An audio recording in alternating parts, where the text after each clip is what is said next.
ਸਤਿ ਸ਼੍ਰੀ ਅਕਾਲ, ਸਵਾਗਤ ਹੈ ਤੁਹਾਡੇ ਸਾਰਿਆਂ ਦਾ ਇਨਫੋਕਸ ਦੇ ਅੱਜ ਦੇ ਇਸ ਐਪੀਸੋਡ ਦੇ ਵਿੱਚ। ਟੋਰਾਂਟੋ ਤੋਂ ਮੈਂ ਹਾਂ ਜਸਲੀਨ ਕੌਰ। COVID-19 ਪੈਂਡੈਮਿਕ ਦੇ ਕਾਰਨ ਹਰ ਕੋਈ ਇਸ ਵੇਲੇ ਮੁਸ਼ਕਿਲ ਘੜੀ ਵਿੱਚੋਂ ਗੁਜ਼ਰ ਰਿਹਾ ਹੈ। ਜੇ ਖਾਸ ਕਰਕੇ ਗੱਲ ਕਰੀਏ ਕੈਨੇਡਾ ਵਿੱਚ COVID-19 ਆંકੜਿਆਂ ਦੀ, ਤੇ ਕੈਨੇਡਾ ਵਿੱਚ COVID-19 ਦੇ 1,35,000 ਦੇ ਕਰੀਬ ਕੇਸਿਸ ਹੁਣ ਤੱਕ ਕਨਫਰਮ ਕੀਤੇ ਗਏ ਨੇ। 9,000 ਤੋਂ ਉੱਪਰ ਡੈਥਸ ਰਿਪੋਰਟ ਹੋ ਚੁੱਕੀਆਂ ਨੇ ਅਤੇ 1,18,000 ਦੇ ਕਰੀਬ ਕੇਸਿਸ ਰਿਕਵਰ ਵੀ ਕਰ ਲਏ ਗਏ ਹਨ। ਜੇ ਗੱਲ ਕਰੀਏ ਓਨਟੇਰੀਓ ਦੀ, ਤੇ ਓਨਟੇਰੀਓ ਦੇ ਵਿੱਚ COVID-19 ਦੇ 44,000 ਕੇਸਿਸ ਹੁਣ ਤੱਕ ਕਨਫਰਮ ਕੀਤੇ ਜਾ ਚੁੱਕੇ ਹਨ। ਕੁਝ ਪ੍ਰੋਵਿੰਸਿਸ ਦੇ ਵਿੱਚ COVID-19 ਦੇ ਨਵੇਂ ਮਾਮਲੇ ਵੀ ਦਰਜ ਹੋਣੇ ਸ਼ੁਰੂ ਹੋ ਗਏ ਹਨ। ਓਨਟੇਰੀਓ ਦੇ ਵਿੱਚ COVID-19 ਦੀ ਮੌਜੂਦਾ ਸਥਿਤੀ ਬਾਰੇ ਵਿਸਥਾਰ ਦੇ ਵਿੱਚ ਗੱਲਬਾਤ ਲਈ ਸਾਡੇ ਨਾਲ ਸਟੂਡੀਓ ਦੇ ਵਿੱਚ ਮੌਜੂਦ ਹਨ ਬ੍ਰੈਂਪਟਨ ਸਾਊਥ ਤੋਂ ਮੈਂਬਰ ਆਫ ਪ੍ਰੋਵਿੰਸ਼ੀਅਲ ਪਾਰਲੀਮੈਂਟ ਅਤੇ ਓਨਟੇਰੀਓ ਦੇ associate minister for small business and red tape reduction honourable Parmeet Sarkaria. ਸਤਿ ਸ਼੍ਰੀ ਅਕਾਲ ਪ੍ਰਮੀਤ ਜੀ, ਬਹੁਤ-ਬਹੁਤ ਸਵਾਗਤ ਹੈ ਤੁਹਾਡਾ PTC ਪੰਜਾਬੀ ਤੇ। Thank you very much Jasleen, ਸਾਨੂੰ ਪਿਆਰ ਭਰੀ ਸਤਿ ਸ਼੍ਰੀ ਅਕਾਲ ਜੀ। ਪ੍ਰਮੀਤ ਜੀ, ਜਿਸ ਤਰ੍ਹਾਂ ਅਸੀਂ ਦੇਖ ਰਹੇ ਹਾਂ ਕਿ ਹੁਣ ਓਨਟੇਰੀਓ ਦੇ ਵਿੱਚ ਵਾਪਸ ਜਿਹੜੇ ਹੈਗੇ ਨੇ COVID-19 ਦੇ ਕੇਸਿਸ ਵਧਣੇ ਸ਼ੁਰੂ ਹੋ ਗਏ ਹਨ। ਵੱਡੀ ਗਿਣਤੀ ਦੇ ਵਿੱਚ ਪਰ ਡੇ ਕੇਸਿਸ ਰਿਪੋਰਟ ਕੀਤੇ ਜਾ ਰਹੇ ਨੇ। ਓਨਟੇਰੀਓ ਸਰਕਾਰ ਦਾ ਕਹਿਣਾ ਹੈਗਾ ਕਿ ਅਗਲੇ 4 ਹਫ਼ਤਿਆਂ ਤੱਕ ਹੁਣ ਰੀਓਪਨਿੰਗ ਦੇ ਉੱਤੇ ਰੋਕ ਲਗਾ ਦਿੱਤੀ ਗਈ ਹੈ, ਪਰ ਤੁਹਾਨੂੰ ਨਹੀਂ ਲੱਗਦਾ ਕਿ ਸਰਕਾਰ ਨੇ ਬੇਸ਼ੱਕ ਰੋਕ ਤਾਂ ਲਗਾਈ ਹੈ, ਲੇਕਿਨ ਜਿਹੜੀ ਗੈਦਰਿੰਗਸ ਇਸ ਵੇਲੇ ਹੋ ਰਹੀਆਂ ਨੇ ਉਹਦੇ ਉੱਤੇ ਰੋਕ ਲਗਾਉਣੀ ਜ਼ਰੂਰੀ ਹੈਗੀ ਹੈ? ਇਸ ਦੇ ਵਿੱਚ ਜੋ ਆਪਾਂ ਪਿਛਲੇ ਵੀਕ ਤੋਂ ਲਾਗੂ ਭਾਗ ਆਪਾਂ ਵੇਖ ਰਹੇ ਹਾਂ ਵੀ 100 ਕੇਸਿਸ ਤੋਂ ਵੱਧ ਰਹੇ ਆ। ਜਿਹੜਾ ਚੀਫ ਮੈਡੀਕਲ ਆਫਿਸਰ ਹੈਗਾ ਉਹਨਾਂ ਦੀ ਐਡਵਾਈਸ ਦੇ ਉੱਤੇ ਜੋ ਵੀ ਰੀਓਪਨਿੰਗ ਦੇ ਪਲਾਨ ਸੀਗੇ ਉਹਨਾਂ ਨੂੰ ਅਸੀਂ ਹਾਲਟ ਕਰ ਦਿੱਤਾ ਗਿਆ। ਸੋ ਜਦੋਂ ਵੀ ਸਾਨੂੰ ਕੋਈ ਹੈਲਥ ਪ੍ਰੋਫੈਸ਼ਨਲ ਜਿਹੜੇ ਡਾਕਟਰ ਵਿਲੀਅਮਸ ਹੈਗੇ ਆ ਜਾਂ ਹੋਰ ਪਬਲਿਕ ਹੈਲਥ ਦੇ ਅਫੀਸ਼ੀਅਲਸ ਜਿਹੜੇ ਸਾਡੇ ਨਾਲ ਸ਼ੁਰੂ ਤੋਂ ਜੋ ਮਾਰਚ ਤੋਂ ਸਾਨੂੰ ਗਾਈਡ ਕਰ ਰਹੇ ਆ, ਉਹਨਾਂ ਦਾ ਮੁਤਾਬਕ ਇਹ ਸੀਗਾ ਵੀ ਅਸੀਂ ਜਿਹੜੀ ਫਰਦਰ ਰੀਓਪਨਿੰਗ ਸੀ ਉਹਨੂੰ ਇਸ ਵਕਤ ਅਸੀਂ ਪੂਰਾ ਹੋਲਡ 'ਤੇ ਲਾ ਦਈਏ। ਸੋ ਜੇ ਤੁਸੀਂ ਬੈਂਕੁਏਟ ਹਾਲਸ ਦੀ ਗੱਲ ਕਰ ਰਹੇ ਆ ਜਿਹਦੇ ਵਿੱਚ ਹੋਰ ਵੱਡੀ ਗੈਦਰਿੰਗ ਹੋ ਸਕਦੀ ਆ, ਜੋ ਹੋਰ ਇਸ਼ੂਜ਼ ਇਹੋ ਜਿਹੇ ਆਉਂਦੇ ਆ, ਉਹਦੇ ਵਿੱਚ ਜੋ ਇਸ ਕਾਰਨ ਕਰਕੇ ਪਿਛਲੇ ਵੀਕ ਦੇ ਵਿੱਚ ਕਾਫੀ ਕੇਸਿਸ ਵੱਧ ਰਹੇ ਆ, ਸਾਰੇ ਕੈਨੇਡਾ ਦੇ ਵਿੱਚ ਵੱਧ ਰਹੇ ਆ, ਉਹਨਾਂ ਦੇ ਕਾਰਨ ਕਰਕੇ ਅਸੀਂ ਉਹ ਰੋਕ ਲਗਾਈ ਗਈ ਆ। ਸੋ ਜਦੋਂ ਇਹ ਗੈਦਰਿੰਗ ਦੀ ਦੂਜੀ ਗੱਲ ਆਉਂਦੀ ਵੀ ਅੱਜ 50 ਇਨਡੋਰਸ 100 ਆਊਟਡੋਰਸ ਦੇ ਉੱਤੇ ਲਾਗੂ ਕੀਤਾ ਜਾ ਰਿਹਾ, ਉਸ ਦੇ ਵਿੱਚ ਅਸੀਂ we're continue to monitor the situation। ਜਿੱਥੇ ਕੇਸਿਸ ਜਦੋਂ ਅਸੀਂ ਕੱਲ੍ਹ ਥੋੜ੍ਹੇ ਜਿਹੇ ਘੱਟ ਗਏ ਸੀਗੇ, ਸੋ we're still monitoring ਵੀ ਕਿੱਥੋਂ ਕੁ ਤੱਕ ਇਹ ਕੇਸ ਜਿਹੜੇ ਹੈਗੇ ਉਹ ਚੱਲਦੇ ਆ। ਪਰ ਜੋ ਵੀ ਸਾਨੂੰ ਮੈਡੀਕਲ ਹੈਲਥ ਪ੍ਰੋਫੈਸ਼ਨਲਸ ਐਡਵਾਈਸ ਕਰਦੇ ਆ ਗੈਦਰਿੰਗਸ ਦੇ ਉੱਤੇ, ਅਸੀਂ ਉਹਨਾਂ ਦੀ ਜੋ ਵੀ ਆਈ ਥਿੰਕ ਆਈਡੀਆਜ਼ ਹੈਗੇ ਆ, ਜੋ ਵੀ ਉਹਨਾਂ ਦੀ ਸੁਜੈਸ਼ਨਸ ਹੈਗੀ, ਅਸੀਂ ਪਹਿਲਾਂ ਤੋਂ ਵੀ ਉਹਨਾਂ ਦੀ ਸੁਣਦੇ ਆ ਰਹੇ, ਹੁਣ ਵੀ ਅਸੀਂ ਉਹਨਾਂ ਦੀ ਪੂਰੀ ਜੋ ਸੁਜੈਸ਼ਨਸ ਹੈਗੀਆਂ ਅਸੀਂ ਸੁਣਾਂਗੇ। ਸੋ ਜਦੋਂ ਅਸੀਂ ਦੂਜੇ ਪ੍ਰੋਵਿੰਸਿਸ ਵੱਲ ਵੇਖਦੇ ਹਾਂ ਜਾਂ ਅਸੀਂ ਹੋਰ ਜੁਰਿਸਡਿਕਸ਼ਨਸ ਵੱਲ ਵੇਖਦੇ ਹਾਂ, ਸਾਨੂੰ ਇਹ ਵੀ ਇੱਕ ਬਹੁਤ ਜ਼ਰੂਰੀ ਰੱਖਣਾ ਚਾਹੀਦਾ ਵੀ ਜਿਹੜੀ ਇਸ ਵਕਤ ਕੋਵਿਡ ਦੇ ਕੇਸ ਜ਼ਿਆਦਾ ਆ ਰਹੇ ਆ, ਸਪੈਸੀਫਿਕਲੀ GTA ਦੇ ਵਿੱਚ ਆ ਰਹੇ ਆ। ਸੋ ਜੇ ਅਸੀਂ ਸਾਰਾ ਪ੍ਰੋਵਿੰਸ ਨੂੰ ਵੇਖੀਏ, ਜੇ ਤੁਸੀਂ ਵੈਸਟ ਸਾਈਡ ਨੂੰ ਚਲ ਜਾਓ ਤਾਂ ਈਸਟਰਨ ਆਂਟੇਰੀਓ, ਨਾਰਦਰਨ ਆਂਟੇਰੀਓ, ਉਹਦੇ ਵਿੱਚ ਵੀ ਅਸੀਂ ਇੱਕ ਰੀਜਨਲ ਅਪਰੋਚ ਅਸੀਂ ਗਾਈਡ ਕਰ ਸਕਦੇ ਹਾਂ। ਜਿਵੇਂ ਕਿ ਪ੍ਰੀਮੀਅਰ ਉਹਨਾਂ ਨੇ ਕੱਲ੍ਹ ਵੀ ਕਿਹਾ ਸੀਗਾ ਵੀ ਜਿਹੜੇ ਮਿਊਨਿਸਪਲ ਮੇਅਰਸ ਹੈਗੇ ਉਹਨਾਂ ਕੋਲ ਪਾਵਰ ਵੀ ਇਹ ਹੈਗੀ ਵੀ ਉਹ ਰਿਸਟ੍ਰਿਕਸ਼ਨਸ ਜੇ ਹੋਰ ਲਾਉਣੀਆਂ ਚਾਹੁੰਦੇ ਆ ਉਹ ਲਾ ਸਕਦੇ ਆ। So we'll work with even our municipal partners, we'll work with our public health officials, and ਜੋ ਵੀ ਆਪਣੇ ਡਾਕਟਰਸ ਹੈਗੇ ਉਹਨਾਂ ਦੀ ਸਲਾਹ ਲੈ ਕੇ ਅਸੀਂ ਅਗਲੇ ਜੋ ਸਟੈਪ ਹੈਗੇ ਆ ਅਸੀਂ ਜ਼ਰੂਰ ਕਰ ਸਕਦੇ ਹਾਂ। ਜੀ, ਐਕਸਪਰਟਸ ਦਾ ਕਹਿਣਾ ਸੀਗਾ ਕਿ ਸੈਪਟੈਂਬਰ ਤੋਂ ਜਿਹੜੇ ਕੇਸਿਸ ਹੈਗੇ ਨੇ ਉਹ ਵਧਣੇ ਸ਼ੁਰੂ ਹੋਣਗੇ ਕਿਉਂਕਿ ਸਕੂਲ ਖੁੱਲੇਗਾ ਐਂਡ ਦੈਨ ਟੈਂਪਰੇਚਰ ਵੀ ਠੰਡਾ ਹੋਏਗਾ ਤਾਂ ਲੋਕੀ ਜਿਹੜੇ ਪਬਲਿਕ ਪਲੇਸਿਸ ਹੈਗੇ ਨੇ ਇੰਡੋਰ, ਉਸ ਵਿੱਚ ਜ਼ਿਆਦਾ ਆਪਣਾ ਟਾਈਮ ਸਪੈਂਡ ਕਰਨਗੇ। ਸੋ ਡੈਫੀਨੇਟਲੀ ਚਾਂਸਸ ਹੈਗੇ ਨੇ ਕਿ ਸੈਪਟੈਂਬਰ ਤੋਂ ਬਾਅਦ ਜਿਹੜੇ ਕੇਸਿਸ ਹੈਗੇ ਨੇ ਉਹ ਵਧਣਗੇ, ਪਰ ਹਾਲੇ ਤਾਂ ਸਕੂਲਸ ਵੀ ਪੂਰੀ ਤਰ੍ਹਾਂ ਨਹੀਂ ਖੁੱਲ੍ਹੇ ਹਨ। ਔਰ GTA ਦੇ ਵਿੱਚ, ਓਟਵਾ ਦੇ ਵਿੱਚ ਐਂਡ ਖਾਸ ਕਰਕੇ ਬ੍ਰੈਂਪਟਨ ਦੇ ਵਿੱਚ ਸਭ ਤੋਂ ਜ਼ਿਆਦਾ ਕੇਸਿਸ ਰਿਪੋਰਟ ਕੀਤੇ ਜਾ ਰਹੇ ਨੇ।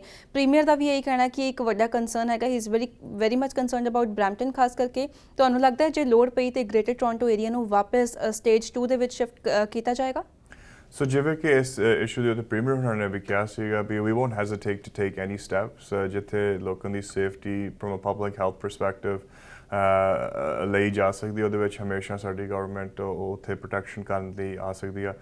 ਪਰ ਜਿਵੇਂ ਕਿ ਤੁਸੀਂ ਦੱਸਿਆ ਵੀ ਕਈ ਥਾਵਾਂ ਦੇ ਉੱਤੇ ਆਪਣੀ ਜਿਹੜੀ ਕੇਸਿਸ ਹਨ ਉਹ ਵੱਧ ਰਹੀਆਂ, ਉਹਨਾਂ ਨੂੰ ਅੰਡਰਸਟੈਂਡ ਕਰਨਾ ਸਾਨੂੰ ਬਹੁਤ ਜ਼ਰੂਰੀ ਹੈ। ਪਰ ਅਸੀਂ ਇਹ ਵੀ ਨਹੀਂ ਚਾਹੁੰਦੇ ਵੀ ਸਾਰਾ ਪ੍ਰੋਵਿੰਸ ਇੱਕੋ I think with a cookie cutter approach ਤੁਸੀਂ ਇੱਕੋ ਪ੍ਰੋਵਿੰਸ ਨੂੰ ਸਾਰੇ ਰਿਸਟ੍ਰਿਕਸ਼ਨਸ ਲਾ ਦਿਓ, ਕਿਉਂਕਿ ਕਈ ਥਾਂ ਆਪਣੇ ਪ੍ਰੋਵਿੰਸ ਵਿੱਚ ਹੈਗੀ ਜਿਨ੍ਹਾਂ ਦੇ ਵਿੱਚ ਆਲਮੋਸਟ 0 ਕੇਸਿਸ ਹੈਗੀਆਂ ਜਾਂ ਪਿਛਲੇ ਕੁਝ ਦਿਨਾਂ ਦੇ ਵਿੱਚ ਕੋਈ ਵੀ ਨਹੀਂ ਕੇਸ ਜਾਂ ਕੋਈ ਨਹੀਂ ਵੱਧ ਰਿਹਾ। ਸੋ ਜਦੋਂ ਅਸੀਂ GTA ਨੂੰ ਵੇਖਦੇ ਹਾਂ, ਪੀਲ ਰੀਜਨ ਨੂੰ, ਖਾਸ ਕਰਕੇ ਬਰੈਂਪਟਨ ਨੂੰ ਔਰ ਆਟਵਾ ਨੂੰ, ਉੱਥੇ ਜ਼ਿਆਦਾ ਵੱਧ ਰਿਹਾ ਇਸ ਵਕਤ। ਸੋ ਉਹਨਾਂ ਦੇ ਉੱਤੇ ਵੀ ਫੋਕਸ ਕਰਨ ਨੂੰ ਸਾਨੂੰ ਥੋੜ੍ਹੀ ਜਿਹੀ ਜ਼ਿਆਦਾ ਜ਼ਰੂਰਤ ਹੈ। ਐਂਡ ਵਿਲ ਵਰਕ ਵਿਦ ਆਪਣੇ ਮਿਊਨਿਸਪਲ ਪਾਰਟਨਰਸ, ਜਿਵੇਂ ਕਿ ਕੱਲ੍ਹ ਵੀ mayor Patrick Brown, premier Doug Ford, ਸਾਡੇ ਨਾਲ ਸਾਰਿਆਂ ਨਾਲ ਗੱਲਬਾਤ ਵੀ ਇਸ ਚੀਜ਼ ਉੱਤੇ ਹੋਈ ਵੀ ਕਿਵੇਂ ਅਸੀਂ ਇਸ ਨੂੰ ਥੋੜ੍ਹਾ ਜਿਹਾ ਰੋਕ ਲਾ ਸਕਦੇ ਹਾਂ, ਜਾਂ ਕਿਵੇਂ ਸਾਡੀ ਸਿਟੀ ਦੇ ਵਿੱਚ ਕਿਉਂ ਇਹ ਇਸ਼ੂ ਆ ਰਿਹਾ ਜ਼ਿਆਦਾ, ਕਿਉਂ ਇੱਥੇ ਕੇਸਿਸ ਵੱਧ ਰਹੇ ਆ। ਸੋ ਉਹਨਾਂ ਦੇ ਉੱਤੇ ਵੀ ਅਸੀਂ ਕੰਮ ਕਰਨ ਦੇ ਕਾਰਨ ਰਲ ਕੇ ਅਸੀਂ ਕਰ ਸਕਦੇ ਹਾਂ। we're also looking at more testing centers, ਕਿਉਂਕਿ ਮੈਨੂੰ ਲੱਗਦਾ ਜਿੰਨੇ ਵੀ ਵੱਧ ਤੋਂ ਵੱਧ ਟੈਸਟ ਕੀਤੇ ਜਾਣ ਉਹਨਾਂ ਟੈਸਟਾਂ ਨਾਲ ਅਸੀਂ ਫਿਰ ਆਈਸੋਲੇਟ ਕਰ ਸਕਦੇ ਹਾਂ, ਉਹ ਵੱਧਦੀ ਨਹੀਂ। Results are faster within 24 hours mostly now. So ਇਹਦੇ ਵਿੱਚ ਕਾਫੀ ਵੱਡੀ ਇਨਫਰਾਸਟਰਕਚਰ ਹੁੰਦੀ ਆ, ਬਟ ਜਿਵੇਂ ਕੋਈ ਵੀ ਸਟੈਪ ਲੈਣ ਨੂੰ ਜੇ ਅਸੀਂ ਰਿਸਟ੍ਰਿਕਸ਼ਨਸ ਲਾਉਣੀਆਂ ਜਾਂ ਹੋਰ ਕੋਈ ਐਡਵਾਈਸ ਸਾਨੂੰ ਪ੍ਰੋਵਿੰਸ ਵੱਲੋਂ ਜਾਂ ਮੈਡੀਕਲ ਹੈਲਥ ਐਕਸਪਰਟਸ ਨਾਲ ਲੈਣੀ ਪਊਗੀ, we're ready to take any of those steps. ਜੀ, ਤੁਸੀਂ ਬਰੈਂਪਟਨ ਸਾਊਥ ਦੀ ਰਾਈਡਿੰਗ ਨੂੰ ਰਿਪਰੈਜ਼ੈਂਟ ਕਰਦੇ ਹੋ, ਔਰ ਜੇ ਬਰੈਂਪਟਨ ਦੀ ਅਸੀਂ ਖਾਸ ਕਰਕੇ ਗੱਲ ਕਰੀਏ ਤਾਂ 3% ਪਾਪੂਲੇਸ਼ਨ ਹੈਗੀ ਹੈ, ਲੇਕਿਨ ਜਿਹੜੇ COVID-19 ਕੇਸਿਸ ਹੈਗੇ ਨੇ ਉਹ 40% ਕੇਸਿਸ ਹੈਗੇ ਨੇ ਬਰੈਂਪਟਨ ਦੇ ਵਿੱਚ। ਤੁਹਾਨੂੰ ਲੱਗਦਾ ਕਿਤੇ ਨਾ ਕਿਤੇ ਕੋਈ ਕਮੀ ਆਈ ਹੈ ਕਿ ਜਾਂ ਤਾਂ ਲੋਕਾਂ ਨੂੰ ਮੈਸੇਜ ਪੂਰੀ ਤਰ੍ਹਾਂ ਨਹੀਂ ਪਹੁੰਚ ਰਿਹਾ ਕਿ ਉਹਨਾਂ ਨੂੰ ਹੈਲਥ ਗਾਈਡਲਾਈਨਸ ਦੀ ਜਿਹੜੀ ਹੈਲਥ ਆਫੀਸ਼ੀਅਲਸ ਦੀ ਗਾਈਡਲਾਈਨਸ ਹੈਗੀ ਉਸ ਨੂੰ ਫੋਲੋ ਕਰਨਾ ਹੀ ਕਰਨਾ, ਬਿਕੋਜ਼ ਹਲੇ ਵੀ ਬਰੈਂਪਟਨ ਦੇ ਵਿੱਚ ਬੈਕਯਾਰਡ ਪਾਰਟੀਜ਼ ਚੱਲ ਰਹੀਆਂ ਨੇ, ਔਰ ਕਦੀ ਵੀ ਤੁਸੀਂ ਜੇ ਮਾਲ ਜਾ ਰਹੇ ਹੋ ਤੇ ਲੋਕਾਂ ਨੇ ਜਿਹੜਾ ਫਿਜ਼ੀਕਲ ਡਿਸਟੈਂਸ ਹੈਗਾ ਉਹ ਨਹੀਂ ਮੇਨਟੇਨ ਕੀਤਾ ਹੋਇਆ। ਸੋ ਇਸ ਵਿੱਚ ਆਈ ਥਿੰਕ ਇਹਨੂੰ ਅੰਡਰਸਟੈਂਡ ਕਰਨ ਦੇ ਲਈ ਆਪਣੇ ਕੋਲ ਕਈ ਇਸ਼ੂਜ਼ ਹੈਗੇ ਆ। ਸੋ ਇੱਕ ਤਾਂ ਕਲਚਰਲ ਇਸ਼ੂ ਹੁੰਦਾ। ਕਲਚਰਲ ਇਸ਼ੂ ਦੇ ਹਿਸਾਬ ਨਾਲ ਮੈਂ ਕਹਿ ਸਕਦਾ ਵੀ ਜਿਹੜੇ ਸਾਡੇ ਜਿੱਥੇ ਅਸੀਂ ਰਹਿੰਦੇ ਹੁੰਦੇ, ਘਰਾਂ 'ਚ ਰਹਿੰਦੇ ਹਾਂ, ਮੋਸਟਲੀ ਜਿਹੜੇ ਸਾਊਥ ਏਸ਼ੀਅਨ ਘਰ ਹੁੰਦੇ ਉਹ ਮਲਟੀ ਜਨਰੇਸ਼ਨਲ ਘਰ ਹੁੰਦੇ, ਵੀ ਗ੍ਰੈਂਡ ਪੇਰੈਂਟਸ ਵੀ ਰਹਿੰਦੇ, ਪੇਰੈਂਟਸ ਵੀ ਰਹਿੰਦੇ, ਫਿਰ ਬੱਚੇ ਵੀ ਰਹਿੰਦੇ ਹੁੰਦੇ। ਸੋ ਜਦੋਂ ਇੱਕ ਜਾਣੇ ਨੂੰ ਕੇਸ ਹੁੰਦਾ ਉਹਦੇ ਆਬਵੀਅਸਲੀ ਆਲਮੋਸਟ ਸਾਰੇ ਘਰ ਨੂੰ ਹੋ ਹੀ ਜਾਂਦਾ। So you have a larger percentage of the people within that one house, 7 ਜਾਂ 8 ਜਾਣਿਆਂ ਨੂੰ ਕੇਸ ਹੋ ਜਾਂਦੇ, ਉਹਦੇ ਨਾਲ ਨੰਬਰ ਵੀ ਵੱਧ ਜਾਂਦੇ ਆ ਕਾਫੀ comparative to other places wear ਜਿੱਥੇ ਉਹ ਮਲਟੀ ਜਨਰੇਸ਼ਨਲ ਘਰ ਨਹੀਂ ਹੁੰਦੇ। ਦੂਜੀ ਗੱਲ ਜੋ ਪਬਲਿਕ ਹੈਲਥ ਵੱਲੋਂ ਡਾਟਾ ਜਿਸ ਨਾਲ ਅਸੀਂ ਗੱਲ ਕਰ ਰਹੇ ਹਾਂ, ਇੱਥੇ ਹਜੇ ਵੀ ਇੰਟਰਨੈਸ਼ਨਲ ਟਰੈਵਲ ਜਿਹੜਾ ਹੈਗਾ ਕਾਫੀ ਆ ਰਿਹਾ। ਪਿਛਲੇ 2-3 ਵੀਕਾਂ ਦੇ ਵਿੱਚ ਤੁਸੀਂ ਇੱਕ report we I C we over 50 cases of COVID positive people were on airplanes and they were able to enter the country. ਜਦੋਂ ਤੁਸੀਂ ਇਸ ਵਕਤ ਵੇਖਦੇ ਵੀ ਇਮੀਗ੍ਰੇਸ਼ਨ ਜਾਂ ਆਪਣੀ ਐਂਟਰੀ ਕਿੱਥੋਂ ਜ਼ਿਆਦਾ ਆ ਰਹੀ ਹੈ, ਇਸ ਵਕਤ ਆਪਣੇ ਕੋਲ ਇੰਡੀਆ ਤੋਂ ਕਾਫੀ ਇੰਟਰਨੈਸ਼ਨਲ ਸਟੂਡੈਂਟਸ ਵੀ ਆ ਰਹੇ ਆ। ਸੋ ਉੱਥੇ ਵੀ ਸਾਨੂੰ ਇੰਟਰਨੈਸ਼ਨਲ ਟਰੈਵਲ ਦੇ ਰਾਹੀਂ ਵੀ ਸਾਨੂੰ ਡਾਟਾ ਮਿਲ ਰਿਹਾ ਵੀ ਕੋਵਿਡ ਕੇਸਿਸ ਕਾਫੀ ਆ ਰਹੇ ਆ। ਸੋ ਉੱਥੇ ਵੀ ਇੱਕ ਆਪਾਂ ਨੂੰ ਬਹੁਤ ਧਿਆਨ ਰੱਖਣ ਦੀ ਲੋੜ ਹੈਗੀ ਵੀ ਜਦੋਂ ਇੱਥੋਂ ਟਰੈਵਲ ਕਰਕੇ ਆ ਰਹੇ ਆ ਵੀ ਉਹਨਾਂ ਨੂੰ ਕੋਵਿਡ ਪੋਜ਼ੀਟਿਵ ਕੇਸਿਸ ਆ ਰਹੇ, ਖਾਸ ਕਰਕੇ ਜਦੋਂ ਇੱਕ ਇੰਡੀਆ ਵਰਗੇ ਦੇਸ਼ ਤੋਂ ਉੱਥੇ ਆਲਰੇਡੀ ਬਹੁਤ ਵੱਧ ਚੁੱਕਾ। They're reporting 90,000 plus cases a day of people who have access to testing facilities there. So ਸਾਨੂੰ ਇਸ ਚੀਜ਼ ਉੱਤੇ ਬਹੁਤ ਧਿਆਨ ਰੱਖਣ ਦੀ ਲੋੜ ਆ। ਤੇ ਦੂਜੀ ਗੱਲ ਮੈਂ ਕਹਿ ਸਕਦਾ, ਤੀਜੀ ਗੱਲ ਸੌਰੀ, ਆਈ ਥਿੰਕ ਕਈ ਵਾਰ ਜਦੋਂ ਗੈਦਰਿੰਗਸ ਹੁੰਦੀਆਂ, ਜਿਹੜੇ ਵਿਆਹ ਸ਼ਾਦੀਆਂ ਕਾਫੀ ਹੁਣ ਸ਼ੁਰੂ ਹੋਣ ਲੱਗ ਗਈਆਂ, ਕਈ ਵਾਰ ਬਾਇਲਾ ਆਫਿਸਰਸ ਵੱਲੋਂ ਵੀ ਕਾਫੀ ਟਿਕਟਾਂ ਦਿੱਤੀਆਂ ਜਾ ਰਹੀਆਂ। ਸੋ ਆਪਾਂ ਨੂੰ ਵੀ ਬਰੈਂਪਟਨ ਦੇ ਵਿੱਚ, ਮਿਸਿਸਾਗਾ ਦੇ ਵਿੱਚ, ਇਹਨਾਂ ਸ਼ਹਿਰਾਂ ਦੇ ਵਿੱਚ ਬਹੁਤ ਧਿਆਨ ਰੱਖਣ ਦੀ ਲੋੜ ਆ ਵੀ ਜਦੋਂ ਅਸੀਂ ਗੈਦਰਿੰਗਸ ਕਰਦੇ, ਜੇ ਤੁਸੀਂ ਘਰ ਦੇ ਵਿੱਚ ਗੈਦਰਿੰਗ ਕਰਦੇ ਆ, ਈਵਨ ਦੋ ਤੁਸੀਂ ਆਊਟਸਾਈਡ 100 ਪੀਪਲ ਅਲਾਉਡ ਆ, ਪਰ ਜੇ ਤੁਸੀਂ ਫਿਜ਼ੀਕਲ ਡਿਸਟੈਂਸਿੰਗ ਨਹੀਂ ਰੱਖ ਸਕਦੇ, ਫਿਰ ਤੁਸੀਂ ਉਹ ਜਿਹੜੀ 100% ਦੀ ਲਿਮਿਟ ਹੈਗੀ ਹੈ ਤੁਸੀਂ ਉਹ ਨਹੀਂ ਰੱਖ ਸਕਦੇ। You have to reduce it to whatever physical distancing is allowed. ਜੇ ਤੁਸੀਂ ਬਾਹਰ ਕਿਸੇ ਪਾਰਕ ਦੇ ਵਿੱਚ ਕਰੋ ਜਾਂ ਹੋਰ ਕਿਸੇ ਫੰਕਸ਼ਨ ਦੇ ਰਾਹੀਂ ਕਰੋ where you can maintain the physical distancing, then it's okay. But ਇਹ ਜਿਹੜੀ backyard gatherings ਇਸ ਵਕਤ ਹੋ ਰਹੀਆਂ, ਪਾਰਟੀਆਂ ਇਸ ਵਕਤ ਹੋ ਰਹੀਆਂ, ਕਿਉਂਕਿ obviously summer ਹੈਗੇ, ਸਾਰੇ enjoy ਕਰਨ ਨੂੰ ਫਿਰਦੇ, but we have to make sure our health and safety is first and a priority. ਸੋ ਇੱਥੇ ਆਪਾਂ ਨੂੰ ਬਹੁਤ ਧਿਆਨ ਰੱਖਣ ਦੀ ਲੋੜ, ਜਿੱਥੇ ਮੈਂ ਸਮਝਦਾ ਥੋੜ੍ਹੀ ਜਿਹੀ ਕਮੀ ਹੈਗੀ ਆਪਣੇ ਬਰੈਂਪਟਨ ਦੇ ਵਿੱਚ। ਸੋ ਜਿੰਨਾ ਵੀ ਅਸੀਂ ਵੱਧ ਤੋਂ ਵੱਧ ਮੀਡੀਆ ਦੇ ਰਾਹੀਂ ਜਾਂ ਆਪਣੇ ਵੱਲੋਂ ਇਹ ਸਾਰਿਆਂ ਨੂੰ ਬੇਨਤੀ ਕਰ ਸਕਦੇ ਹਾਂ ਵੀ please follow health and safety protocols, because ਸਾਰਿਆਂ ਦੀ ਇਸ ਦੇ ਵਿੱਚ ਹੈਲਥ ਵੱਲੋਂ, ਆਪਣੇ ਗ੍ਰੈਂਡ ਪੇਰੈਂਟਸ ਵੱਲੋਂ, ਉਹਨਾਂ ਦੇ ਵਾਸਤੇ ਅਸੀਂ ਜ਼ਰੂਰ ਇਹ ਕੰਮ ਕਰ ਸਕੀਏ। ਜੀ, ਐਂਡ ਜਿਸ ਤਰ੍ਹਾਂ ਤੁਸੀਂ ਇੰਟਰਨੈਸ਼ਨਲ ਫਲਾਈਟਸ ਦੀ ਵੀ ਗੱਲ ਕੀਤੀ ਹੈਗੀ, ਉਹਦੇ ਵਿੱਚ ਵੀ ਕੋਵਿਡ ਕੇਸਿਸ ਆ ਰਹੇ ਹੈਗੇ ਨੇ। ਸੋ ਸਵਾਲ ਇਹ ਹੈਗਾ ਕਿ ਉਹਨਾਂ ਨੂੰ ਜਾਂ ਤਾਂ ਪਲੇਨ ਦੀ ਚੜ੍ਹਨ ਦੀ ਇਜਾਜ਼ਤ ਕਿਉਂ ਦਿੱਤੀ ਜਾ ਰਹੀ ਹੈ ਪਲੇਨ ਉੱਤੇ, ਜਾਂ ਫਿਰ ਜਦੋਂ ਇੱਥੇ ਆ ਰਹੇ ਨੇ ਤੇ ਕੀ ਗਵਰਨਮੈਂਟ ਇਹਦੇ ਵਿੱਚ ਇਨਵੋਲਵ ਨਹੀਂ ਹੋ ਰਹੀ ਕਿ ਅਗਰ ਉਹਨਾਂ ਨੂੰ COVID-19 ਪਹਿਲਾਂ ਹੀ ਹੈਗਾ ਤਾਂ ਉਹਨਾਂ ਨੂੰ ਇਜਾਜ਼ਤ ਕਿਉਂ ਦਿੱਤੀ ਜਾ ਰਹੀ ਹੈ, ਔਰ ਇੱਥੇ ਲੈਂਡ ਹੀ ਕਿਉਂ ਹੋਣ ਦਿੱਤਾ ਜਾ ਰਿਹਾ, ਕਿਉਂਕਿ ਇੱਥੇ ਵੀ COVID-19 ਕੇਸਿਸ ਵੱਧ ਰਹੇ ਨੇ। I 100% agree. ਇਸ ਦੇ ਵਿੱਚ we're working with the federal government, ਜਿਹੜੀ airport border authority ਜਿੰਨੇ ਵੀ restrictions ਲੱਗ ਸਕਦੇ ਉਹ federal government ਵੱਲੋਂ ਲੱਗ ਸਕਦੇ ਆ। Obviously ਜਿਹੜਾ ਵੀ ਕੋਈ ਇੱਥੇ travel ਕਰਦਾ ਉਹਨਾਂ ਨੂੰ 14 ਦਿਨ ਦਾ quarantine ਹੁੰਦਾ, ਉਹਦੇ ਵਿੱਚ ਵੀ ਹੋਰ enforcement ਕਰਨ ਦੀ ਲੋੜ ਹੈਗੀ ਆ। ਪਰ ਸਾਡੇ ਵੱਲੋਂ province of Ontario ਚਾਹੇ ਤੁਸੀਂ international student ਹੈਗੇ ਆ ਜਿਨ੍ਹਾਂ ਕੋਲ medical coverage ਨਾ ਵੀ ਹੋਵੇ, you can still go to the hospital, whether it's for a test, and then free of cost test miluga. So we want to encourage ਵੀ ਜਿਹੜੇ ਸ਼ਾਇਦ ਕਈਆਂ ਨੂੰ ਭੁਲੇਖਾ ਹੋਵੇ ਵੀ ਤੁਹਾਡੇ ਕੋਲ ਟੈਸਟਿੰਗ ਜੋ ਪੈਸੇ ਨੇ ਕਵਰੇਜ ਨਹੀਂ ਹੈਗੀ, from the province of Ontario ਇਸ ਚੀਜ਼ ਨੂੰ ਅਸੀਂ fully cover ਕਰ ਰਹੇ ਹਾਂ, ਚਾਹੇ ਤੁਹਾਡੇ ਕੋਲ ਮੈਡੀਕਲ ਹੈਗੀ ਹੈ ਜਾਂ ਨਹੀਂ ਹੈਗੀ, ਕਿਉਂਕਿ ਅਸੀਂ ਸਮਝਦੇ ਬਹੁਤ ਵੱਡਾ ਰਿਸਕ ਹੈਗਾ ਆਪਣੇ ਇੱਥੋਂ ਦੇ ਜਨਰਲ ਪਾਪੂਲੇਸ਼ਨ ਨੂੰ। ਸੋ ਆਈ ਥਿੰਕ 에ਅਰਲਾਈਨਸ ਜਾਂ ਹੁਣ ਤੁਸੀਂ ਬਾਕੀ ਜਿੱਥੋਂ ਕੰਟਰੀਆਂ ਤੋਂ ਟਰੈਵਲ ਕਰ ਰਹੇ ਆ ਉੱਥੇ ਅਨਫੋਰਚੂਨੇਟਲੀ ਆਬਵੀਅਸਲੀ ਰਿਸਟ੍ਰਿਕਸ਼ਨਸ ਲਗਾਈਆਂ ਗਈਆਂ ਵੀ ਤੁਸੀਂ 에ਅਰਪਲੇਨ 'ਤੇ ਚੜ੍ਹ ਨਹੀਂ ਸਕਦੇ ਜੇ ਤੁਹਾਡੇ ਕੋਲ ਕੋਈ ਸਿੰਪਟਮਸ ਹੈਗੇ ਆ, ਬਟ ਕਈ ਕੰਟਰੀਜ਼ ਨਹੀਂ ਫੋਲੋ ਕਰ ਰਹੀਆਂ ਇਸ ਚੀਜ਼ ਨੂੰ, ਵਿਚ ਇਜ਼ ਵੈਰੀ ਅਨਫੋਰਚੂਨੇਟ। ਜੀ ਬਿਲਕੁਲ। ਇਸ ਤੋਂ ਪਹਿਲਾਂ ਜਿਸ ਤਰ੍ਹਾਂ ਅਸੀਂ ਗੈਦਰਿੰਗਸ ਦੀ ਗੱਲ ਕਰ ਰਹੇ ਸੀਗੇ, ਰੈਸਟੋਰੈਂਟਸ ਐਂਡ ਬਾਰਸ ਦੇ ਵੀ ਕਾਫੀ ਲੋਕਾਂ ਦੀ ਗੈਦਰਿੰਗ ਵੇਖੀ ਜਾ ਰਹੀ ਹੈ, ਐਂਡ ਜਿਸ ਤਰ੍ਹਾਂ ਬ੍ਰਿਟਿਸ਼ ਕੋਲੰਬੀਆ ਗਵਰਨਮੈਂਟ ਵੱਲੋਂ ਕੁਝ ਰਿਸਟ੍ਰਿਕਸ਼ਨਸ ਲਗਾਈਆਂ ਗਈਆਂ ਹਨ, ਕੀ ਓਨਟਾਰੀਓ ਸਰਕਾਰ ਵੱਲੋਂ ਵੀ ਅਜਿਹੀਆਂ ਰਿਸਟ੍ਰਿਕਸ਼ਨਸ ਲਗਾਉਣ ਉੱਤੇ ਵਿਚਾਰ ਕੀਤਾ ਜਾ ਰਿਹਾ ਹੈ? ਸੋ ਜਿਸ BC ਦੇ ਵਿੱਚ ਅੰਟਾਰੀਓ ਨਾਲ ਵੀ ਆਲਰੇਡੀ ਥੋੜ੍ਹੀ ਜ਼ਿਆਦਾ ਖੁੱਲ੍ਹ ਸੀਗੀ ਕਿਉਂਕਿ ਉਹਨਾਂ ਦੇ ਕੇਸਿਸ ਪਹਿਲਾਂ ਥੋੜ੍ਹੇ ਜਿਹੇ ਘੱਟ ਕੇ ਸੀ ਪਾਪੂਲੇਸ਼ਨ ਦੇ ਬੇਸ ਨਾਲ। ਸੋ ਜਿਹੜੀ ਨਾਈਟ ਕਲੱਬਸ ਦੀ ਗੱਲ ਸੀ ਉੱਥੋਂ ਤੱਕ ਹਜੇ ਅੰਟਾਰੀਓ ਨੇ ਲਾਗੂ ਨਹੀਂ ਸੀ ਕੀਤਾ ਵੀ ਕੋਈ ਵੀ ਸਪੈਸੀਫਿਕਲੀ ਡੈਂਸਿੰਗ ਉਹਦੇ ਵਿੱਚ ਜਿੱਥੇ ਵੀ ਕੋਈ ਡੈਂਸਿੰਗ ਦੀ ਗੱਲ ਉਹਦੇ ਵਿੱਚ ਅੰਟਾਰੀਓ ਨੂੰ ਕਿਸੇ ਨੇ ਇਜਾਜ਼ਤ ਨਹੀਂ ਸੀ ਦਿੱਤੀ, BC ਦੇ ਵਿੱਚ ਦਿੱਤੀ ਗਈ ਸੀਗੀ। ਸੋ ਉਹਦੇ ਵਿੱਚ ਮੈਂ ਖਾਸ ਕਰਕੇ ਇਹ ਵੀ ਐਕਚੁਅਲੀ ਰਿਮਾਈਂਡ ਕਰਨਾ ਚਾਹੁੰਦਾ ਵੀ ਜਦੋਂ ਆਪਣੀ ਪੰਜਾਬੀ ਵੈਡਿੰਗਸ ਹੋ ਰਹੀਆਂ ਆਪਣੀ ਉਹਦੇ ਵਿੱਚ ਕਾਫੀ ਆਬਵੀਅਸਲੀ ਨੱਚਣ ਦਾ ਡੈਂਸਿੰਗ ਦਾ ਕਾਫੀ ਪ੍ਰੋਗਰਾਮ ਹੁੰਦਾ, through public health you're actually not that is advised, you're not allowed to. So koi bhi facility de vich hunda you're not supposed to be dancing because you're in closer proximity and that's a danger from a public health perspective. So kei vare misinterpretation hunda, par jehdi hor bhi utte I think bars de utte laga si 10 ਵਜੇ ਤੋਂ ਬਾਅਦ ਜਾਂ time frame ਦੇ ਵਿੱਚ ਉਹਨਾਂ ਨੂੰ restrict ਕੀਤਾ ਜਾ ਸਕਦਾ। ਸੋ ਜਿਵੇਂ ਕਿ Ontario is very different than BC, ਕਈ ਜਿਹੜੇ ਸਾਡੇ ਇੱਥੋਂ ਦੇ ਸਿਟੀਜ਼ ਹੈਗੇ ਨੇ ਜਿੱਦਾਂ ਬਰੈਂਪਟਨ ਹੋਇਆ, ਮਿਸਿਸਾਗਾ, ਟੋਰਾਂਟੋ ਹੋਇਆ ਜਿੱਥੇ ਬਹੁਤ ਪਾਪੂਲੇਸ਼ਨ ਜ਼ਿਆਦਾ ਹੈਗੀ ਆ, ਉੱਥੇ ਅਸੀਂ ਕੱਲ੍ਹ ਵੀ ਪ੍ਰੀਮੀਅਰ ਫੋਰਡ ਨੇ ਚਾਹੇ ਪੈਟਰਿਕ ਬਰਾਊਨ ਸੀਗੇ ਚਾਹੇ ਜੌਨ ਟੋਰੀ ਸੀ ਉਹਨਾਂ ਨੂੰ ਕਿਹਾ ਵੀ ਤੁਹਾਡੇ ਕੋਲ ਪੂਰੀ ਖੁੱਲ੍ਹ ਹੈਗੀ ਆ ਵੀ ਤੁਸੀਂ ਜੇ ਰਿਸਟ੍ਰਿਕਸ਼ਨਸ ਲਾਉਣੀਆਂ ਚਾਹੁੰਦੇ ਆਪਣੇ ਬਾਰਸ ਜਾਂ ਰੈਸਟੋਰੈਂਟਸ ਉੱਤੇ ਵੀ ਕਿੰਨੇ ਟਾਈਮ ਤੱਕ ਤੁਸੀਂ ਖੋਲ੍ਹ ਸਕਦੇ ਕਿੰਨੇ ਟਾਈਮ ਤੱਕ ਨਹੀਂ ਖੋਲ੍ਹ ਸਕਦੇ, ਤੁਹਾਨੂੰ ਫੁੱਲ ਫਲੈਜ ਪਾਵਰ ਹੈਗੀ ਆ ਇਸ ਚੀਜ਼ ਨੂੰ ਕਰਨ ਲਈ, and we'll work with them and we'll support them in any decision that they take locally. So ਉਹ ਜਿਹੜੇ ਲੋਕਲ ਇਸ਼ੂਜ਼ ਕਈ ਵਾਰ ਅਸੀਂ ਚਾਹੁੰਦੇ ਹੈਗੇ ਵੀ ਉਹ ਡੀਲ ਕੀਤੇ ਜਾਣ locally, but ਜੇ province ਨੂੰ step in ਕਰਨਾ ਪਊਗਾ we'll be there to do that. ਜੀ ਇਸ ਦੇ ਨਾਲ ਹੀ ਪ੍ਰਮੀਤ ਜੀ ਜਿਸ ਤਰ੍ਹਾਂ ਓਨਟਾਰੀਓ ਐਂਡ ਕਿਊਬੈਕ ਵੱਲੋਂ ਫਰਸਟ ਐਨੂਅਲ ਸਮਿਟ ਰੱਖੀ ਗਈ ਸੀਗੀ 2020 ਸਮਿਟ, ਜਿਹਦੇ ਵਿੱਚ ਹੈਲਥ ਕੇਅਰ ਨੂੰ ਮਜ਼ਬੂਤ ਕਰਨ ਔਰ ਇਕੋਨਮੀ ਨੂੰ ਰਿਕਵਰ ਕਰਨ ਸੰਬੰਧੀ ਮੁੱਦਿਆਂ ਉੱਤੇ ਗੱਲਬਾਤ ਕੀਤੀ ਗਈ। ਕੀ ਲੱਗਦਾ ਹੈ ਤੁਹਾਨੂੰ ਇਸ ਸਮਿਟ ਦੇ ਨਾਲ ਦੋਨੋਂ ਪ੍ਰੋਵਿੰਸਿਸ ਨੂੰ ਕਿਸ ਤਰ੍ਹਾਂ ਦਾ ਬੈਨੀਫਿਟ ਹੋਏਗਾ? ਇਸ ਦੇ ਨਾਲ ਹੀ ਜੇ ਅਸੀਂ ਓਨਟਾਰੀਓ ਦੇ ਵਿੱਚ ਔਰ ਕਿਊਬੈਕ ਦੇ ਵਿੱਚ COVID-19 ਕੇਸਿਸ ਦੀ ਗੱਲ ਕਰੀਏ ਤੇ Ontario is the largest province and Quebec is the second largest, but Quebec ਦੇ ਵਿੱਚ ਸਭ ਤੋਂ ਜ਼ਿਆਦਾ ਕੇਸਿਸ ਹੈਗੇ ਨੇ COVID-19 ਦੇ।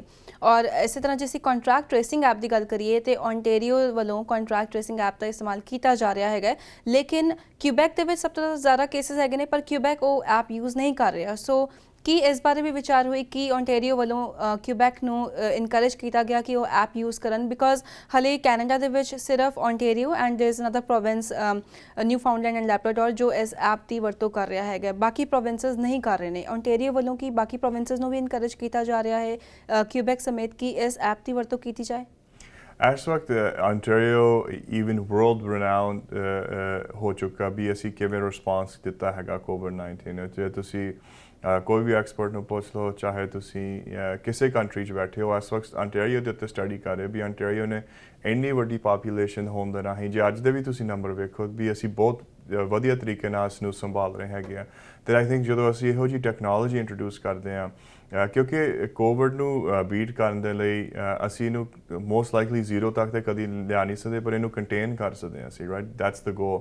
ਸੋ ਜੇ ਅਸੀਂ ਕੰਟੇਨ ਕਰਨਾ ਚ ਇੱਕ ਕਾਂਟੈਕਟ ਟ੍ਰੇਸਿੰਗ ਐਪ ਜਿਹੜੀ ਹੈਗੀ ਉਹ ਬਹੁਤ ਵਧੀਆ ਤਰੀਕੇ ਨਾਲ ਤੁਹਾਨੂੰ ਦੱਸ ਦਿੰਦੀ ਵੀ ਤੁਸੀਂ ਇੰਨੇ ਵਜੇ ਇੱਥੇ ਸੀਗੇ ਅਤੇ ਉੱਥੇ ਕੋਈ ਕੋਵਿਡ ਪਾਜ਼ਿਟਿਵ ਸੀ, ਤੁਸੀਂ ਆਪਣਾ ਹੁਣ ਆਈਸੋਲੇਟ ਕਰ ਲਓ, ਆਈਸੋਲੇਟ ਕਰਕੇ ਆਪਣਾ ਟੈਸਟ ਕਰਵਾ ਕੇ ਤੁਹਾਨੂੰ ਉਸੇ ਵੇਲੇ ਪਤਾ ਲੱਗ ਜੂਗਾ within a day if you're positive or not, and then you can get back to life.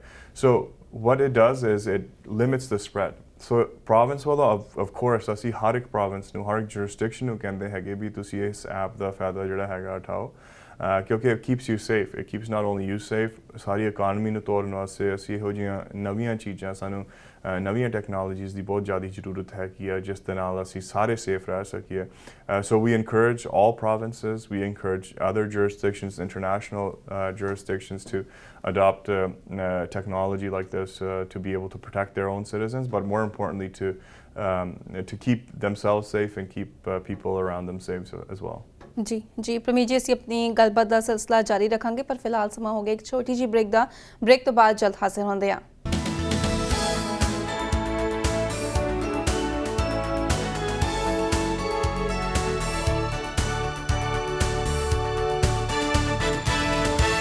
Break तो बाद थोड़े सारे एक बार फिर तो स्वागत है। साडी गलबात चल रही है ओंटारियो के member of provincial parliament Prabhmeet Singh Sarkaria ji दे नाल। प्रभमीत जी जिस तरह ओंटारियो दे विच कुछ स्कूल्स खुल गए हैं, कुछ इस हफ्ते तो खुलन जा रहे हैं।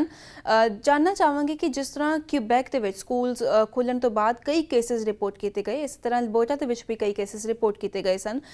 ओंटारियो दे विच पहला तो ही कोविड-19 के नवे केसेस दर्ज किए जा रहे हैं, पर जेकर स्कूल्स दे विच भी कोविड-19 के केसेस दर्ज होंदे ने ਤੇ ਕਿਸ ਤਰ੍ਹਾਂ ਦੇ ਸੇਫਟੀ ਮੈਜਰ ਸਰਕਾਰ ਵੱਲੋਂ ਲਏ ਜਾਣ ਤਾਂ ਜੋ ਇਹਨਾਂ ਕੇਸਿਸ ਨੂੰ ਵਧਣ ਤੋਂ ਪਹਿਲਾਂ ਹੀ ਰੋਕ ਦਿੱਤਾ ਜਾਵੇ।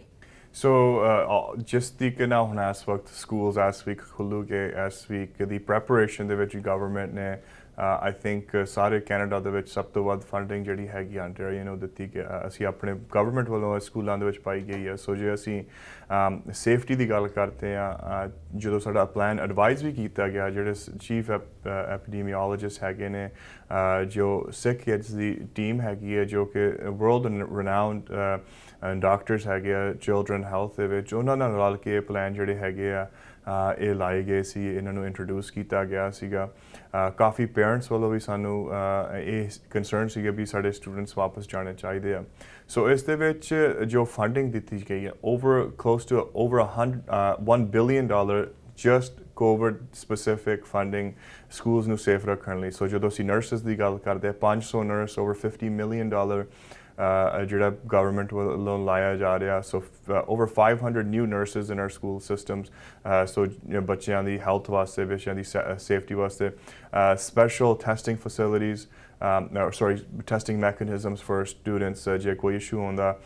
ਜਦੋਂ ਅਸੀਂ ਕਸਟੋਡੀਅਨਸ ਦੀ ਗੱਲ ਕਰਦੇ, over 1200 new custodians ਜਿਹੜੇ ਸਕੂਲਾਂ ਦੀ ਸਫਾਈ ਰੱਖਦੇ ਆ, ਉਹਨਾਂ ਲਈ ਪੈਸੇ ਦਿੱਤੇ ਜਾ ਰਹੇ ਆ। ਵੈਂਟੀਲੇਸ਼ਨ ਸਿਸਟਮ ਨਵੇਂ ਲਾਉਣ ਵਾਸਤੇ ਜੋ ਮਾਰਚ ਤੋਂ ਹੀ ਅਸੀਂ ਸ਼ੁਰੂ ਕਰ ਦਿੱਤਾ ਸੀ ਸਕੂਲਾਂ ਨੂੰ ਅਪਗ੍ਰੇਡ ਕਰਨ ਲਈ, ਬੋਰਡਸ ਨੂੰ ਬੇਨਤੀ ਕੀਤੀ ਸੀ ਵੀ ਤੁਸੀਂ ਆਪਣੇ ਜੋ ਰਿਜ਼ਰਵ ਫੰਡ ਆ ਉਹਨਾਂ ਤੋਂ ਆਪਣੇ ਵੈਂਟੀਲੇਸ਼ਨ ਸ਼ੁਰੂ ਕਰ ਦਿਓ ਠੀਕ ਕਰਨੇ, ਉਹਨਾਂ ਵਾਸਤੇ ਵੀ ਹੋਰ ਪੈਸੇ ਦਿੱਤੇ ਗਏ। PPE ਲਈ $50 million ਦਿੱਤਾ ਗਿਆ, ਮਾਸਕਸ, ਹੋਰ ਕਲੀਨਿੰਗ ਸਪਲਾਈਜ਼ ਜਿੱਥੇ ਵੀ ਸਾਡੀ ਗਵਰਨਮੈਂਟ ਵੱਲੋਂ ਲੋੜ ਆ। ਸੋ ਕੋਈ ਵੀ ਜਿਹੜਾ ਸੇਫਟੀ ਪੱਖੋਂ ਸਟੈਪ ਸਾਡੀ ਗਵਰਨਮੈਂਟ ਵੱਲੋਂ ਅਸੀਂ ਕੋਈ ਉੱਥੇ ਢਿੱਲ ਨਹੀਂ ਰੱਖੀ ਅਤੇ ਅਸੀਂ ਚਾਹੁੰਦੇ ਹੈਗੇ ਵੀ ਸੇਫ ਟੂ ਸੇਫ ਆਬਵੀਅਸਲੀ ਸਾਡੀ ਜਿਹੜੀ ਇਨਵਾਇਰਮੈਂਟ ਹੈਗੀ ਆ ਉਹ ਸਟੂਡੈਂਟਸ ਵਾਸਤੇ ਰਹੇ। ਐਂਡ ਆਬਵੀਅਸਲੀ ਜੋ ਸਾਡੇ ਇਸ ਵੀਕ ਕਈ ਸਕੂਲ ਬੋਰਡ ਸ਼ੁਰੂ ਹੋਏ ਸੀਗੇ, ਕਈ ਸਕੂਲ ਬੋਰਡਸ ਨੈਕਸਟ ਵੀਕ ਸ਼ੁਰੂ ਹੋਊਗੇ depending on your school, depending on where you live. I think it's very important that we monitor, obviously, ਜਿੱਥੇ ਵੀ ਹਮੇਸ਼ਾ ਸਾਡੀ ਗਵਰਨਮੈਂਟ ਪਹਿਲਾਂ ਤੋਂ ਹੀ ਹੈਲਥ ਅਫੀਸ਼ੀਅਲਸ ਨਾਲ ਰਲ ਕੇ ਚੱਲ ਰਹੀ ਆ। ਅਸੀਂ ਅੱਜ ਤੋਂ ਕੱਲ੍ਹ ਤੋਂ ਜੋ ਵੀ ਸਕੂਲਸ ਦੀ ਰਿਪੋਰਟ ਆਊਗੀ ਉਹ ਦਿਨੋਂ ਦਿਨ ਅਸੀਂ ਚੈੱਕ ਕਰਾਂਗੇ, ਦਿਨੋਂ ਦਿਨ ਅਸੀਂ ਉਹਦੇ ਉੱਤੇ ਅਪਡੇਟ ਰੱਖਾਂਗੇ। ਜਿੱਥੇ ਸਾਨੂੰ ਹੋਰ ਕੋਈ ਵੀ ਕਰਨ ਦਾ ਲੋੜ ਪਊਗਾ ਅਸੀਂ ਜ਼ਰੂਰ ਕਰਾਂਗੇ, ਪਰ ਇਸ ਤੋਂ ਪ੍ਰੀਲਿਮਿਨਰੀ ਅਸੀਂ ਕੁਛ ਕਹਿ ਨਹੀਂ ਸਕਦੇ। ਪਰ ਜੋ ਇਸ਼ੂ ਆਉਂਦੇ ਅਸੀਂ ਜ਼ਰੂਰ ਸਾਡੇ ਕੋਲ ਪਲਾਨ ਹੈਗੇ ਹਮੇਸ਼ਾ ਹਰ ਇੱਕ ਨੂੰ ਸੇਫ ਰੱਖਣ ਵਾਸਤੇ, ਪਰ ਆਬਵੀਅਸਲੀ ਅਸੀਂ ਹਮੇਸ਼ਾ ਸਟੂਡੈਂਟਸ ਦੀ ਸੇਫਟੀ ਫਰਸਟ ਰੱਖਾਂਗੇ। ਜੀ जी और ओंटारियो के रीओपनिंग स्कूल प्लान संबंधी जिस तरह ओंटारियो की टीचर यूनियंस, स्टाफ मैंबरस और कुछ पेरेंट्स वालों भी विरोध किया जा रहा है। उन्होंने कहना है कि ओंटारियो का जो बैक टू स्कूल प्लान है वो वर्कफोर्स नियमों की उलंघना करता है, जिस तो बाद ओंटारियो सरकार ने ऐलान किया कि जोड़े स्कूल्स के कोविड-19 केसेज आएंगे उसनों पब्लिक किया जाएगा, जनतक किया जाएगा। जानना चाहांगे कि ये जी कोविड-19 की स्कूल्स की जोड़ी केसेज की इन्फॉर्मेशन होएगी वो वैबसाइट के उत्ते अवेलेबल होएगी या फिर पेरेंट्स ਨੂੰ ਜੋ ਹੈਗੇ ਆ ਉਹ ਪਰਸਨਲ ਈਮੇਲ ਭੇਜੀ ਜਾਏਗੀ? ਹਾਂਜੀ, ਇਸ ਦੇ ਵਿੱਚ ਪਬਲਿਕਲੀ ਰਿਪੋਰਟਡ ਡਾਟਾ ਹੋਊਗੀ ਆਨਲਾਈਨ। ਚਾਹੇ ਜੇ ਤੁਸੀਂ ਪੀਓ ਸਕੂਲਸ ਬੋਰਡ ਦੇ ਉੱਤੇ ਹੈਗੇ, ਤੁਸੀਂ ਪੀਓ ਸਕੂਲ ਬੋਰਡ ਗੂਗਲ ਕਰਕੇ ਉਹਦੇ ਵਿੱਚ ਤੁਹਾਨੂੰ ਸਾਰਾ ਲਿੰਕ ਮਿਲ ਜੂਗਾ ਵੀ ਕਿਹੜੇ ਸਕੂਲ 'ਚ ਕੀ ਹੋਇਆ ਸੀ, ਕਿੱਥੇ ਕੇਸ ਆਇਆ ਸੀ। ਗਵਰਨਮੈਂਟ ਵੱਲੋਂ ਟਰਾਂਸਪੇਰੈਂਸੀ ਰੱਖਣ ਲਈ ਕੀ ਹੈਗੀ, ਅਸੀਂ ਸਾਰਾ ਕੁਝ ਜੋ ਸਾਨੂੰ ਆਉਂਦਾ ਉਹ ਅਸੀਂ ਪਬਲਿਕ ਦੇ ਸਾਹਮਣੇ ਰੱਖ ਦਿੰਦੇ ਹਾਂ। I hope the teachers unions can work with the government ਜਿਸ ਹਿਸਾਬ ਨਾਲ per pupil funding even on COVID ਦੇ ਰਾਹੀਂ ਜੋ ਸਾਡੀ ਗਵਰਨਮੈਂਟ ਦੇ ਰਹੀ ਆ, ਕੋਈ ਵੀ ਹੋਰ ਗਵਰਨਮੈਂਟ ਕੈਨੇਡਾ ਦੇ ਵਿੱਚ ਨਹੀਂ ਦੇ ਰਹੀ ਇੰਨੇ ਪੈਸੇ ਜਿੰਨਾ ਅਸੀਂ ਇਨਵੈਸਟਮੈਂਟ ਰੱਖ ਰਹੇ ਹਾਂ ਆਪਣੇ ਬੱਚਿਆਂ ਦੇ ਲਈ ਸਿਰਫ ਕੋਵਿਡ ਸੇਫਟੀ ਵਾਸਤੇ। I really hope that teachers unions coordinate and cooperate with the government and keep our kids safe. ਤੇ ਜਿੱਥੇ ਅਸੀਂ ਗੱਲ ਕਰਦੇ ਹਾਂ from a parent's perspective, ਹਰ ਇੱਕ ਪੇਰੈਂਟ ਨੂੰ ਇੱਕ ਆਪਸ਼ਨ ਹੈਗਾ ਵੀ ਜੇ ਉਹ ਨਹੀਂ ਸਮਝਦੇ ਵੀ ਜਾਂ ਉਹ ਕਹਿੰਦੇ ਵੀ ਮੈਂ I'm scared to send my kid to school, I don't want to send my kid to school, ਉਹਨਾਂ ਸਾਰਿਆਂ ਵਾਸਤੇ ਆਨਲਾਈਨ ਲਰਨਿੰਗ ਆਪਸ਼ਨ ਵੀ ਹੈਗਾ। ਸੋ ਕਿਸੇ ਨੂੰ ਫੋਰਸ ਨਹੀਂ ਕੀਤਾ ਜਾ ਰਿਹਾ ਵੀ ਤੁਸੀਂ ਸਕੂਲ ਜਾਓ, ਉਹਨਾਂ ਦੀ ਵੀ ਸਹੂਲਤਾਂ ਅਸੀਂ ਰੱਖੀਆਂ ਹੈਗੀਆਂ ਵੀ ਜਿਹੜਾ ਕੋਈ ਚਾਹੁੰਦਾ ਹੈਗਾ ਵੀ ਅਸੀਂ ਨਹੀਂ ਸਕੂਲ ਵਿੱਚ ਜਾ ਕੇ ਆਪਣੇ ਕਈ ਵਾਰ ਕਈ ਦੇ ਗ੍ਰੈਂਡ ਪੇਰੈਂਟਸ ਹੁੰਦੇ ਉਹ ਚਾਹੁੰਦੇ ਵੀ ਨਹੀਂ ਮੇਰੇ ਬੱਚੇ they don't want to have their kids go to school or there's other reasons. They're more than happy to and more than welcome to join the e-learning modules as well that will bring instructions to them. But ਅਸੀਂ ਆਪਣੇ ਵੱਲੋਂ ਕੋਈ ਵੀ step ਜਿਹੜਾ ਹੈਗਾ safety ਵੱਲੋਂ ਅਸੀਂ ਜ਼ਰੂਰ ਰੱਖਿਆ ਹੈਗਾ ਆਪਣੇ ਬੱਚਿਆਂ ਨੂੰ ਸੇਫ ਰੱਖਣ ਲਈ। ਜੀ ਔਰ ਜਿਸ ਤਰ੍ਹਾਂ ਤੁਸੀਂ ਆਨਲਾਈਨ ਲਰਨਿੰਗ ਦੀ ਗੱਲ ਕੀਤੀ ਹੈਗੀ, ਡੈਫੀਨੇਟਲੀ ਇੱਕ ਵੱਡਾ ਚੈਲੰਜ ਹੋਏਗਾ ਇਸ ਵਾਰੀ ਆਨਲਾਈਨ ਲਰਨਿੰਗ। ਸੋ ਕਿਸ ਤਰ੍ਹਾਂ ਸਰਕਾਰ ਸਕੂਲ ਬੋਰਡਸ ਦੇ ਨਾਲ ਰਾਬਤਾ ਕਾਇਮ ਰੱਖੇਗੀ, ਕਿਸ ਤਰ੍ਹਾਂ ਇਹ ਮੇਕ ਸ਼ੋਰ ਕਰੇਗੀ ਕਿ ਜਿਹੜੀ ਆਨਲਾਈਨ ਲਰਨਿੰਗ ਹੈਗੀ ਆ ਔਰ ਇਨ ਪਰਸਨ ਲਰਨਿੰਗ ਹੈਗੀ ਹੈ ਦੋਨਾਂ ਦਾ ਜਿਹੜਾ ਲੈਵਲ ਹੈਗਾ ਉਹ ਸੇਮ ਰੱਖਿਆ ਜਾਏ? Of course, that's ਸਾਡੂ ਕੋਈ ਵੀ ਜਿਹੜੇ ਬੱਚਿਆਂ ਦੀ ਐਜੂਕੇਸ਼ਨ ਦੀ ਗੱਲ ਹੈਗੀ ਹੈ, ਕੋਈ ਵੀ ਉਹਨਾਂ ਦੀ ਪੜ੍ਹਨ ਦੀ ਗੱਲ ਹੈਗੀ, I think one of the biggest frustrations with COVID has been ਵੀ ਜਿਹੜੇ ਮਾਰਚ ਤੋਂ ਹੀ ਤੁਸੀਂ ਕਹਿ ਸਕਦੇ ਆਪਣੇ ਬੱਚੇ ਸਕੂਲਾਂ ਤੋਂ ਬਾਹਰ ਗਏ ਹਨ, ਉਹਨਾਂ ਦੀ ਸੇਫਟੀ ਵਾਸਤੇ ਅਸੀਂ ਉਦੋਂ ਸਕੂਲ ਸ਼ਟ ਡਾਊਨ ਕਰ ਦਿੱਤੇ ਸੀਗੇ। ਅਤੇ ਹੁਣ ਅਸੀਂ ਇਹੀ ਚਾਹੁੰਦੇ ਵੀ ਉਦੋਂ ਮਾਰਚ ਦੇ ਵਿੱਚ ਥੋੜ੍ਹਾ ਜਿਹਾ ਸਿਸਟਮ ਬ੍ਰੈਂਡ ਨਿਊ ਸੀਗਾ, ਆਲਮੋਸਟ ਇਮੀਡੀਏਟਲੀ ਸਾਨੂੰ ਸਕੂਲਾਂ ਵਾਸਤੇ ਨਵੇਂ ਚਾਹੇ ਇਨਫਰਾਸਟਰਕਚਰ ਸੀ ਉਹ ਵਿੱਚ ਪਾਉਣਾ ਪਿਆ, ਨਵੇਂ ਲੈਪਟਾਪਸ ਲੈਣੇ ਪਏ ਸਟੂਡੈਂਟਸ ਵਾਸਤੇ ਕਈਆਂ ਨੂੰ ਜਿਨ੍ਹਾਂ ਕੋਲ ਅਫੋਰਡ ਨਹੀਂ ਸੀ ਕੀਤੇ ਜਾਂਦੇ। ਸੋ obviously ਹੁਣ ਉਹ ਥੋੜ੍ਹਾ ਜਿਹਾ ਇਨਫਰਾਸਟਰਕਚਰ ਜ਼ਿਆਦਾ ਵਧੀਆ ਹੋ ਗਿਆ, people are used to it a bit more and they have the ability to learn online, but there's obviously no replacement for in-school learning.